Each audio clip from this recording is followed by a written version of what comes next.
पता है, किसी भी नई चीज़ से पहले या फिर कोई भी चीज़ जो आपको लगती है बहुत इंपॉर्टेंट है, मुझे लगता है अपने स्ट्रेस को रिलीज़ करने के लिए, अपनी एंग्जाइटी को रिलीज़ करने के लिए आपको सुबह टाइम से उठ के डे को प्लान करना, सुबह वर्कआउट करना, अच्छे से खा पी के जाना और दिन को एक पॉजिटिव सी, अच्छी सी, एनर्जी फिल्ड स्टार्ट देना बहुत ज़रूरी होता है। And that's what you see me doing here. In fact मेरा तो वर्कआउट ऐसे शूट करते करते, आपसे बात करते करते हो ही गया था। ऑलमोस्ट अभी आपको होता ही दिखेगा। इन रियलिटी तो इसमें लग जाता है आधा घंटा, 45 मिनट्स, मज़ा आने लगता है थोड़ी देर बाद। तो इसके बाद इमीडिएटली कोर्ट मिलते हैं। So it was literally from 10:30 a.m. till 4 or 4:30 a.m. that we waited for two matters, argued in both the matters, but arguments were not concluded fully. The opposing counsel, again there's a new counsel, he has been given some time to file his reply if he has any, and he also seeks a copy from us. That's what happened in the day today. दोनों matters में अच्छे से हो गया. Now I'll just be going back to the office very quickly.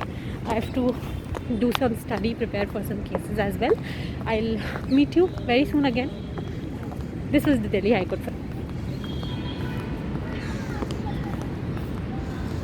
Before I jump to another court, मुझे ये बताना बहुत ज़रूरी है कि all those who are preparing for PCSJ, I have a really really good news for you all.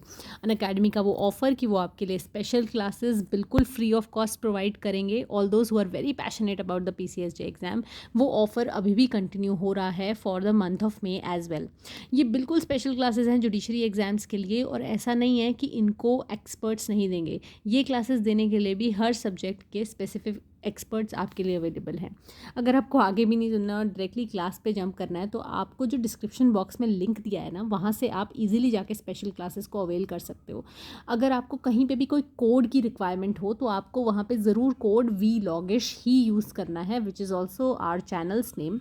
Special classes में भी उतने ही फीचर्स हैं जितने अनअकैडमी की पेड क्लासेस में होते हैं। जैसे कि आप जब ऐप डाउनलोड करोगे तो आपको ऐप स्पेशल क्लास के लिए रिमाइंड कराएगा, आपको उसके नोट्स भी मिलेंगे, आपके पोल्स भी होंगे इनफैक्ट वहाँ पे कि आपको कौन से टीचर की क्लासेस अच्छी लग रही हैं, कौन सी नहीं, आपको कौन से और सब्जेक्ट्स, कौन से और कॉन्सेप्ट्स पढ़ाने के लिए पढ़ाए हुए चाहिए इनफैक्ट अनअकैडमी की क्लासेस में। उसके बाद अगर आपको स्पेशल क्लासेस से लेकर ये पसंद आता है कि अनअकैडमी का वे ऑफ टीचिंग अच्छा है, तो आप VLOGISH कोड यूज़ करके सब्सक्रिप्शन भी परचेज कर सकते हो और उस पर 10% ऑफ भी ले सकते हो। Go visit the link in description box. Fast forward to the Rohini courts. Life fast forward में चलती है। पता है, एक ब्लॉगिंग कम करने का लॉयर्स के एक और भी रीज़न है। हाँ, ये अनकन्वेंशनल तो है ही थोड़ा सा, बट ये भी है कि टाइम ही बहुत कम मिलता है। आपको नहीं पता होता कि कब आप इतनी इंपॉर्टेंट हियरिंग्स के बीच में रुक के व्लॉग करो, कब आपको कैमरा निकालने का टाइम मिले और कब इनफैक्ट याद भी रहे कि आपको कैमरा निकालना है। अभी भी सुबह से एक बेल एप्लीकेशन में और बहुत सारे मिसलेनियस कामों में आई वॉज बिज़ी, वो सारे हो चुके हैं। कल का भी पूरा दिन ऐसे ही निकल गया था। मैंने रिसर्च वाला पार्ट या स्टडी वाला पार्ट आपको कुछ दिखाया नहीं। Right now in the Rohini court यहाँ का भी काम हो गया। I just go to the office, reach the office as soon as I can and start with some other work. अच्छा, मुझसे बहुत बार पूछते रहते हो ना कि क्या क्वालिटीज़ हैं जो एडवोकेट बनने के लिए होनी चाहिए। अगर मुझ में ये क्वालिटी है तो क्या मुझे लग सकता है कि मैं एक अच्छा एडवोकेट बन सकता हूँ या बन सकती हूँ। बट उसमें से एक नंबर 1 टॉप नॉच क्वालिटी होनी चाहिए कि आपको जर्नल कीपिंग, बुक कीपिंग या अंदाज़ा रखना कि आपको कितने काम कब करने हैं, कितना टाइम किस चीज़ में डिवोट करना है। टाइम मैनेजमेंट और रिकॉर्ड कीपिंग बहुत अच्छे से आना चाहिए। तो you if you are one of those organised people, then also this is a very good profession for you, because as far as I know, at least initially, it requires a lot of management of work on your part, and if you do that in a good way, you are sure to succeed, I think. Time to go back home from office. 2 दिन कैसे निकले ये पता नहीं चला बिल्कुल भी। Monday high court, फिर आज रोहिणी, फिर वेडनेसडे यानी कि कल हाई कोर्ट, और परसों फिर से रोहिणी। ऐसे कुछ डॉजिंग सा चल रहा है। ऐसा लग रहा है एक दिन हाई कोर्ट जाते हैं, एक दिन रोहिणी जाते हैं। कल भी वही है, कल दोबारा से हाई कोर्ट जाएंगे, बट फिर से वापस जल्दी आएंगे क्योंकि पढ़ना भी होता है, रिसर्च भी करनी होती है और भी चीज़ें होती हैं जिसमें आपको टाइम देना बहुत ज़रूरी होता है। और अगर आप कहीं पर बहुत लेट हो जाओ या फिर अननेसेसरीली आप अपना टाइम वहाँ लगाए जा रहे हो, बुक्स गिर गई, तो उसके बाद वो नहीं हो पाता है।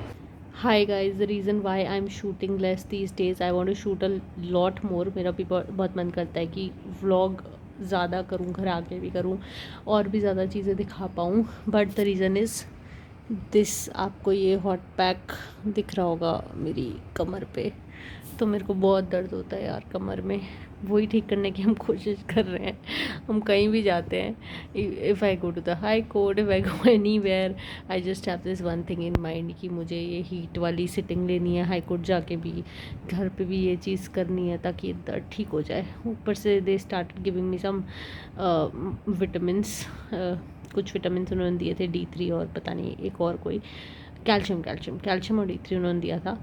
उससे भी बहुत, मुझे तो कुछ सूट सी कर नहीं रही है वो। तो I will consult with the doctor again tomorrow. Then again tomorrow is फिर से हाई कोर्ट, तो वहीं पे मिलती हूँ मैं आपको। अभी ये जारी रखते हैं। I am editing this video right now. मैंने उस दिन कह तो दिया कि मिलते हैं, इस ब्लॉग को कंटिन्यू करते हैं, बट उस दिन के बाद से आप समझ लो लगभग शायद ईद वाले दिन तक, या पता नहीं मैंने अगले दिन कुछ किया था व्लॉग या नहीं, बट उस टाइम के बाद से, उस 1-2 दिन के बाद से मैंने बहुत लंबे टाइम तक कोई भी व्लॉग नहीं किया। And the reason was my back pain, it got worsened. तो अब मैंने तो उसके लिए योगा करना, और खैर एक्सरसाइज मैं पहले भी कर रही थी बट मैंने थोड़ा फॉर्म चेंज किया है, मैंने अपना वर्कआउट कम कर दिया, योगा करना स्टार्ट किया। थोड़ा सा सोने की मुझे ज़्यादा ज़रूरत थी आई थिंक, क्योंकि मुझे सो के बहुत अच्छा लग रहा है, बहुत आराम मिल रहा है। अभी प्रेजेंट सिचुएशन ये है ऑन 8th of May कि मेरी कमर बहुत बहुत बेटर है पहले से। और मैं ऐसे ही सोच रही थी कि बहुत सारे केसेस ना अब एविडेंस के स्टेज पे लगने वाले हैं।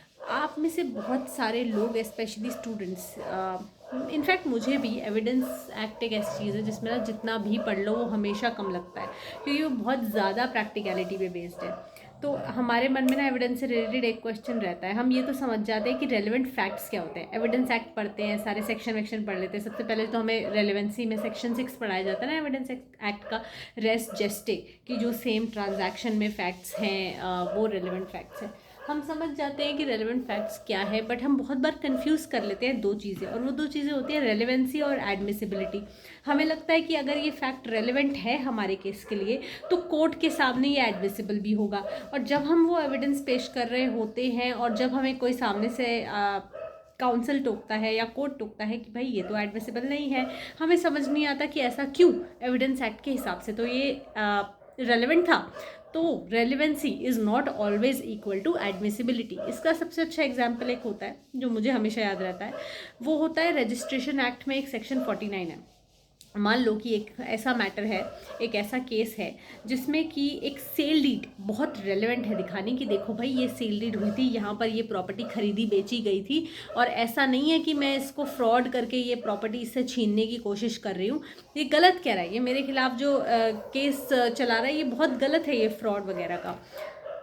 बट एक चीज़ उसमें है, वो जो मेरी सेल डीड है वो अनरजिस्टर्ड है। अब क्या मैं इस अनरजिस्टर्ड डीड को, how ever relevant this may be, क्या मैं इसको कोर्ट में एज एविडेंस पेश कर सकती हूँ? And absolute know on this. I mean आप कर तो सकते हो अगर आपको सामने से कोई ना टोके और जजमेंट आ जाए उस पर आपके फेवर में, but this is wrong as per the law. क्योंकि section 49 of the registration act यही तो बोलता है कि कुछ डॉक्यूमेंट्स हैं जो अनरजिस्टर्ड बिल्कुल चल ही नहीं सकते, और सेल डीड अनरजिस्टर्ड जो है वो किसी भी केस में एडमिसिबल नहीं होती है। इसलिए तो हमेशा बोलते हैं कि अगर आप सेल डीड कर रहे हो किसी भी प्रॉपर्टी की, कोई सेल कर रहे हो, बयाना एक होता है ना, उसका फर्स्ट स्टेज जो होता है अग्रीमेंट टू सेल, और फिर एक होता है सेकेंड स्टेज, वो होता है अग्रीमेंट फॉर सेल। उसको, वो वाला जो आपका सेकेंड स्टेज होता है सेल डीड वाला, उसको आपको रजिस्टर करवाना बहुत ज़रूरी है कोर्ट में जाके, रजिस्ट्रेशन कोर्ट में जाके, ताकि वो अगर आपका उससे रिलेटेड कोई बाद में केस हो जाए, कोई डिस्प्यूट अराइज हो जाए, तो एटलीस्ट आप उसे कोर्ट में एज एविडेंस पेश तो कर सको, वरना तो कहीं के नहीं रहोगे। जितने मर्जी पेपर सेल डीड के अपने पास रख लो, they will hold no value. But कुछ लोग कन्फ्यूज भी हो जाते हैं, उन्हें लगता है कि हर तरह के डॉक्यूमेंट को रजिस्टर कराना ज़रूरी होता है, ऑल्दो वो एकदम बिल्कुल भी ज़रूरी नहीं है। उसके लिए आपको रजिस्ट्रेशन एक्ट की थोड़ी सी नॉलेज होनी चाहिए, ये पता करने के लिए कि क्या है और क्या नहीं। तो मैंने सोचा ऐसी रेलेवेंसी एडमिसिबिलिटी डिस्कस कर ले। जब अपने पे बर्डन ऑफ प्रूफ आता है तो सबको देखना पड़ता है कि भाई मुझे क्या सेट करना है और क्या नहीं।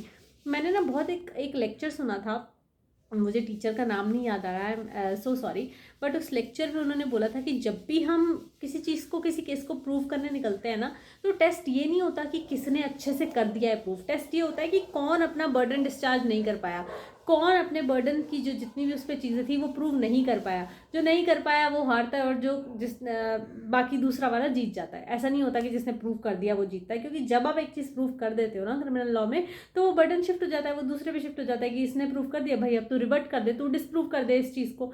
और अगर सामने वाला डिसप्रूव कर देता है तो भी आप हार जाते हो। तो टेस्ट ये होता है कि कौन प्रूव नहीं कर पाया उसे फुल्ली। जो प्रूव नहीं कर पाया वो हारता है और दूसरा वाला जीत जाता है।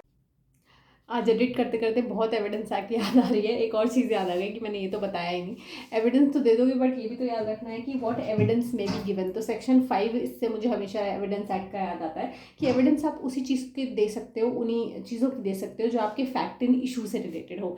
इशूज़ जो बनते हैं ना, जो आपके प्राइमरी फैक्ट्स होते हैं जिसके बेसिस पे केस होता है, जो आपकी किसी राइट लाइबिलिटी को दिखाता है, तो आप ऐसे ही चीज़ों का एविडेंस दे सकते हो। वही एविडेंस देना रेलेवेंट है जो आपके फैक्ट इन इशू की एग्जिस्टेंस या नॉन एग्जिस्टेंस को दिखाता है कि ये चीज़ हुई थी या नहीं हुई थी। तो जो आपके चार्जेस फ्रेम होते हैं, जब इस आपके इश्यूज बन जाते हैं, तो आपको पता लग जाता है कि ऐसी कौन सी चीज़ें हैं जिनसे रिलेटेड आप एविडेंस दे सकते हो। ये नहीं कि आप कोई भी एविडेंस कोर्ट में दोगे और वो सारे ही रेलेवेंट होंगे। फिर रेलेवेंसी चेक कर ली तो एडमिसिबिलिटी भी चेक करना, उससे पहले कोई एविडेंस मत देना कोर्ट में, वरना फालतू में एफर्ट वेस्ट जाएगा।